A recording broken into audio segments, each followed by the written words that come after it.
नमस्कार दोस्तों, मैं विशाल पटेल आपका स्वागत करता हूं एक और नई वीडियो के साथ। आशा है आप सब स्वस्थ होंगे। दोस्तों, आज की वीडियो में हम बात करेंगे रिव्यू टैब के बारे में। बेसिकली ये एक ऐसा टैब है जिसमें बहुत सारे बिगिनर जो हैं जिसको छोड़ देते हैं, जिसको नहीं सीखते। और मैं आपको इस टैब के बारे में पूरी जानकारी दूंगा इस वीडियो के माध्यम से, और आप लोग वीडियो को बिना स्किप करे हुए पूरा देखें। और अगर दोस्तों आप हमारे चैनल पर नए हैं तो प्लीज़ चैनल को सब्सक्राइब कर लें, वीडियो को लाइक करें, और अगर वीडियो इन्फॉर्मेटिव लगा तो अपने दोस्तों को भी शेयर करें। चलिए दोस्तों, वीडियो को शुरू करते हैं। उम्मीद है आपको मेरी स्क्रीन दिखाई दे रही है। सबसे पहला जो ऑप्शन है हमारा, ये स्पेलिंग एंड ग्रामर का। अभी क्या करना है, मैं यहाँ पे रैंडमली एक पैराग्राफ इंसर्ट कर लेता हूँ। दोस्तों, ये पैराग्राफ इंसर्ट हो चुका है। अब मान लीजिए मैंने किसी एक की स्पेलिंग चेक करनी है। अब जैसे ये जो वर्ड लिखा है प्रोवाइड।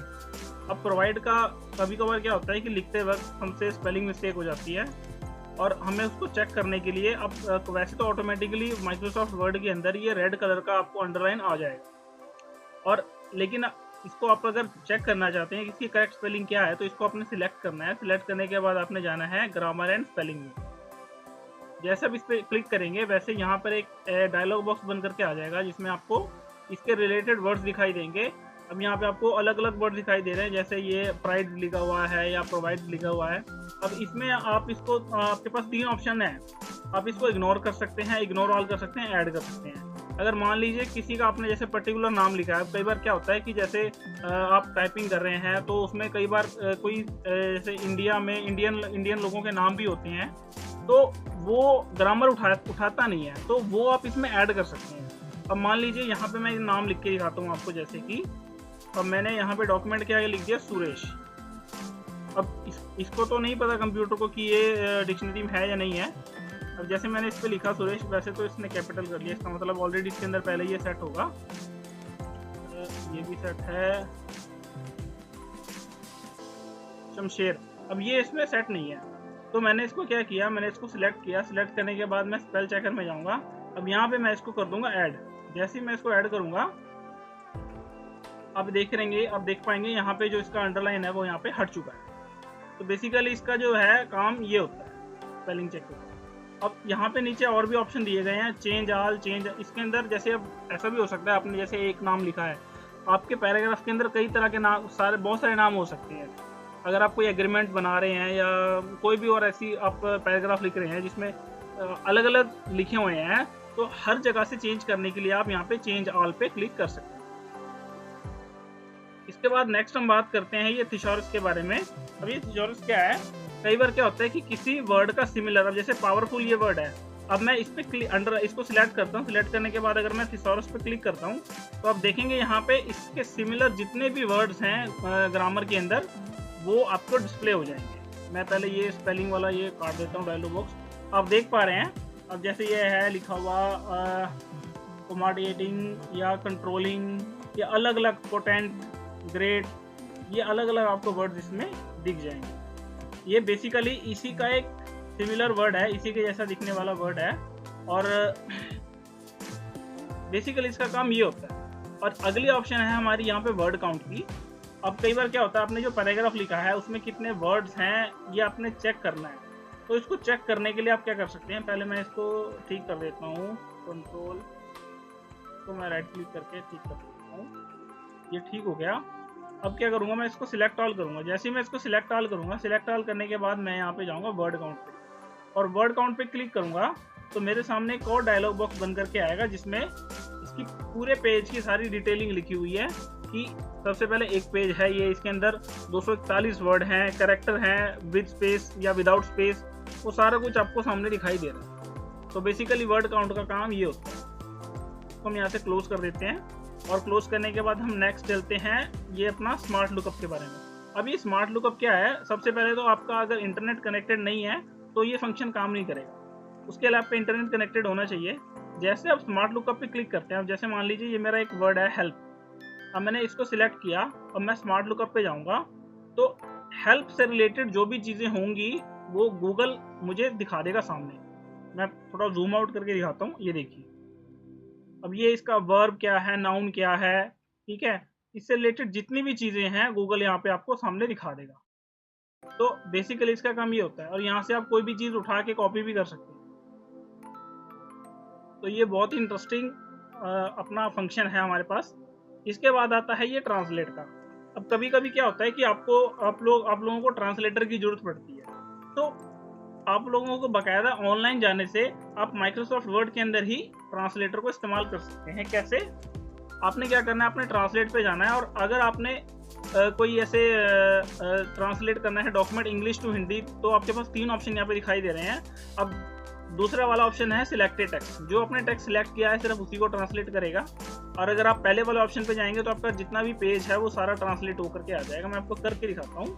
जैसे मैंने इस पर क्लिक किया, क्लिक करने के बाद ये ऑनलाइन एक पेज खुल के आ जाएगा, और यहाँ पे ये ट्रांसलेट होकर के सामने आपको डिस्प्ले हो जाएगा। ये देखिए, मैं थोड़ा सा जूम करके दिखाता हूँ। ये देखिए, वीडियो आपको अपनी बात साबित करने में शक्तिशाली, ये बिल्कुल प्योर हिंदी लिखी हुई है। तो जैसे ट्रांसलेटर काम करता है ये वैसे ही एज इट इज लिखा हुआ है। अब हम लोग बात करते हैं सेकंड वाले ऑप्शन की। मान लीजिए मैंने ये अगर वर्ड सिलेक्ट किया, ये वाला पैराग्राफ अगर सिलेक्ट किया है, और अगर मैं इस वाले ऑप्शन पे जाता हूँ सिलेक्टेड टेक्स्ट में, तो यहाँ पे इसका जो है ये देखिए, यहाँ पे इसका राइट साइड में इसका एक सर्च में बन करके आ चुका है डायलॉग। तो बेसिकली जो है ट्रांसलेटर का काम ये होता है। अब नेक्स्ट चलते हैं हमारे अगले फंक्शन की तरफ, जो कि है यहाँ पे ऐड कमेंट का। अब ये जो ऐड कमेंट है ये क्या करता है, अब जैसे मान लो आपने कोई पैराग्राफ के रिगार्डिंग अगर आपने कोई कमेंट आपने ऐड करना है इसमें, तो आपने इसको सिलेक्ट किया। सिलेक्ट करने के बाद आपने क्या किया, यहाँ पे आपने कमेंट ऐड कर दिया कि कमेंट हम कुछ भी लिख सकते हैं, जो भी मुझे ठीक लगता है। This is my first comment, इस तरीके से मैंने इस पर लिख दिया। क्योंकि कई बार क्या होता है कि हमें इसकी जरूरत पड़ती है, किसी के लिए कोई लाइन के ऊपर हमने कोई कमेंट करना है, तो हम लोग उसको दिखा सकते हैं कमेंट। यहाँ पे इसके कमेंट के और भी 2-3 फंक्शन आपको दिखाई दे रहे हैं। कमेंट अगर आपने डिलीट करना है तो इस वाले फंक्शन का इस्तेमाल कर सकते हैं।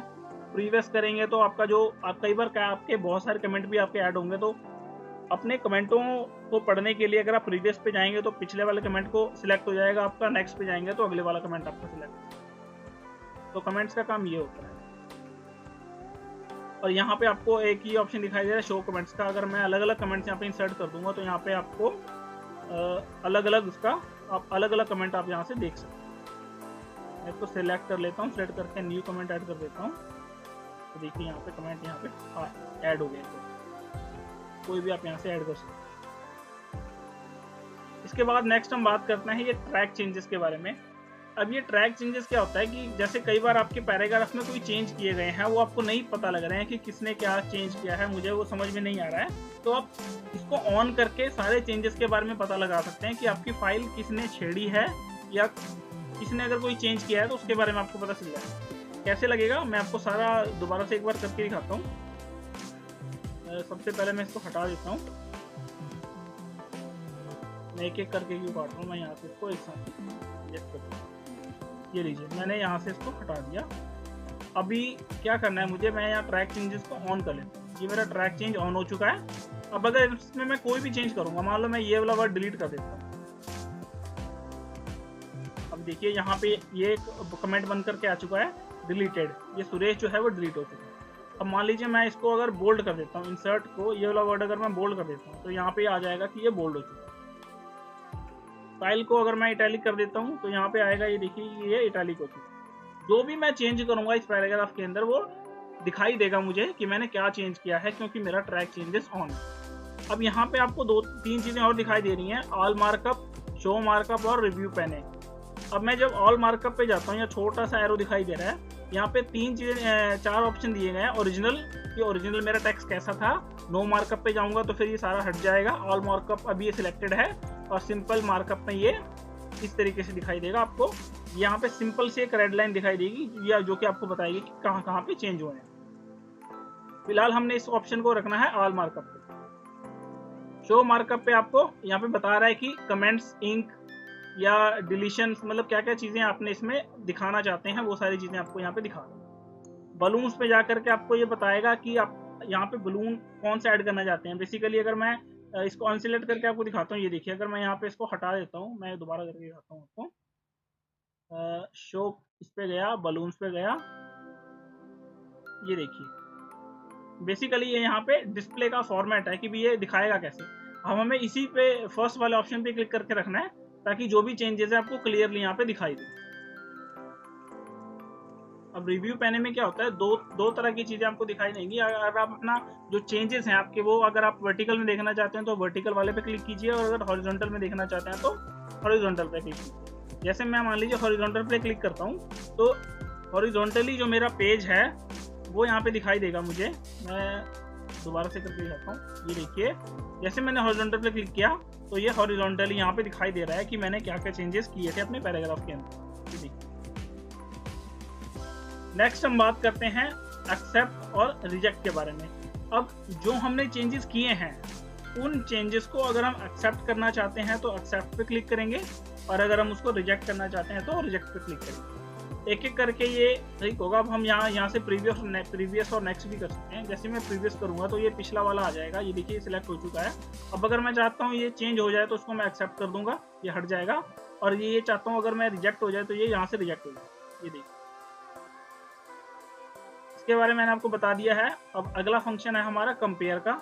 हम लोग कंपेयर को फंक्शन को समझेंगे, ये आपके बहुत काम आएगा। बहुत सारे लोग इसको लाइटली लेते हैं और इसको समझते नहीं है। आप लोग इसको ध्यान से समझना। सबसे पहले मैं यहाँ से सारा कुछ एक नई फाइल इंसर्ट कर लेता हूँ और इस पुराने वाली फाइल को यहाँ से डिलीट कर देता हूँ।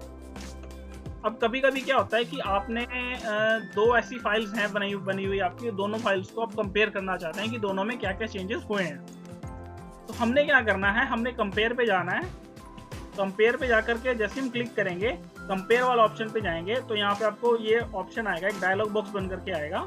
ये आपसे पूछ रहा है ओरिजिनल डॉक्यूमेंट और रिवाइज डॉक्यूमेंट। ओरिजिनल डॉक्यूमेंट हमने इंसर्ट कर लेना है। मेरा कौन सा ओरिजिनल डॉक्यूमेंट है, मैंने ऑलरेडी डेस्कटॉप पे 2 फाइल्स अपनी सेव करके रखी हुई है। मैं आपको वहाँ पे दिखाता हूँ इंसर्ट करके। मैं डेस्कटॉप, ये रहा मेरा डेस्कटॉप, फाइल नंबर 1 ओके करूँगा और फाइल नंबर 2 यहाँ से मैं उसको इंसर्ट करूँगा। ये दोनों फाइल्स मेरी आ चुकी हैं, मैं ओके कर देता हूँ। जैसे ही मैं ओके करूँगा, अब कंपेयर के नीचे एक और ऑप्शन है शो सोर्स डॉक्यूमेंट का। अब बेसिकली इसको आप जो डिफॉल्ट रहता है ये हाइड पे रहता है, तो आपने क्या करना है, आपने बोथ पे क्लिक कर देना है। जब आप बोथ पे क्लिक करेंगे तो आपके ये तीनों, आपके पास ये 3 तरह की फाइल्स बन करके आएंगी। ये जो सेंटर में है कंपेयर डॉक्यूमेंट, मैं थोड़ा जूम करके दिखाता हूँ। ये देखिए ये जो सेंटर में है ये कंपेयर डॉक्यूमेंट है, दोनों को कंपेयर किया हुआ, और ये आपका ओरिजिनल है और ये आपका रिवाइज है। अब ये बता रहा है जो कंपेयर किया हुआ है कि ये एक एक्स्ट्रा टेक्स्ट है जो कि इसमें आ रहा है, जो कि मैंने इसमें इंसर्ट कर रखा है। देखिए तो ये आपके काफ़ी सारे मतलब बहुत सारा काम आपका ये आसान करेगा ये फंक्शन। आई होप आपको ये फंक्शन के बारे में सुनकर अच्छा लगा, और आप इसको ट्राई भी करना अपने एंड से। बल्कि सारी ही चीज़ें आप अपने एंड से ट्राई करना, क्योंकि जब आप ट्राई करेंगे तभी आपको ये चीज़ें आएंगी, और रिवाइज करना बहुत ज़्यादा ज़रूरी है आपके लिए। हम क्या करते हैं, हम अगले फंक्शन की तरफ बात करते हैं। अभी पेज को जूम आउट करता हूँ मैं, और नेक्स्ट आपको यहाँ पे दिखाई दे रहा है रिस्ट्रिक्ट एडिटिंग। मान लीजिए कई बार ऐसा होता है आपके पास एक अच्छी खासी टीम है और आप चाहते हैं कि यार मेरी फाइल को मेरी टीम में से कोई भी छेड़े ना, या कोई भी उसको एडिट ना करे, तो आप इस फंक्शन का इस्तेमाल कर सकते हैं। आपने क्या करना है, आपने रिस्ट्रिक्ट एडिट पे क्लिक करना है, और यहाँ पे ये बता रहा है कि आप क्या क्या चीज़ें चाहते हैं। अब मैं चाहता हूँ कि फुल कंट्रोल मेरा इस पर होना चाहिए, लिमिटेड फॉर्मेटिंग होगी, या ये सारा सिलेक्ट मैं कर दूंगा। सारा सिलेक्ट करने के बाद मैं क्या करूँगा, यहाँ पे इसको यस स्टार्ट एनफोर्स प्रोटेक्शन। अब ये पासवर्ड पूछ रहा है, मुझे कोई भी पासवर्ड जो मुझे ठीक लगता है वो मैं डाल दूंगा इस पर।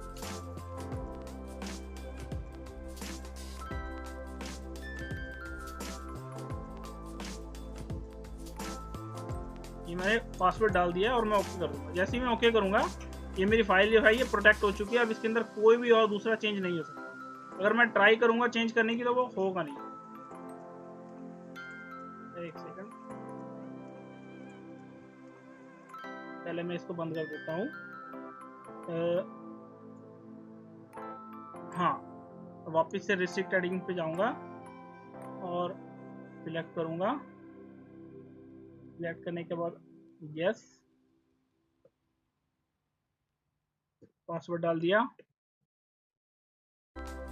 ओके कर। ये लीजिए, अब ये फाइल जो आपकी ये एडिट हो चुकी है। अब मैं कुछ भी यहाँ पे टाइप नहीं कर सकता या ना ही इसमें से मैं काट सकता। तो आई होप आपको सारी चीज़ें ठीक से समझ में आई, लेकिन अगर फिर भी आपका कोई कमेंट डाउट हो तो आप मुझे कमेंट करके बता सकते हैं। मैं ये चाहता हूँ कि आप माइक्रोसॉफ्ट वर्ड में मास्टर बने और इसके बाद हमारा सिर्फ एक व्यू जो है हमारा वो रहता है मेन्यू, जिसके बारे में हमने बात करना है अगली वीडियो में। दोस्तों आशा करता हूँ मैं आपको सारी जानकारी अच्छे से समझ में आई होगी, लेकिन अगर आपका फिर भी कोई सवाल या डाउट मन में हो तो आप मुझे कमेंट बॉक्स में ज़रूर डालें। मिलेंगे एक और इन्फॉर्मेटिव वीडियो के साथ, तब तक के लिए गुड बाय, टेक केयर।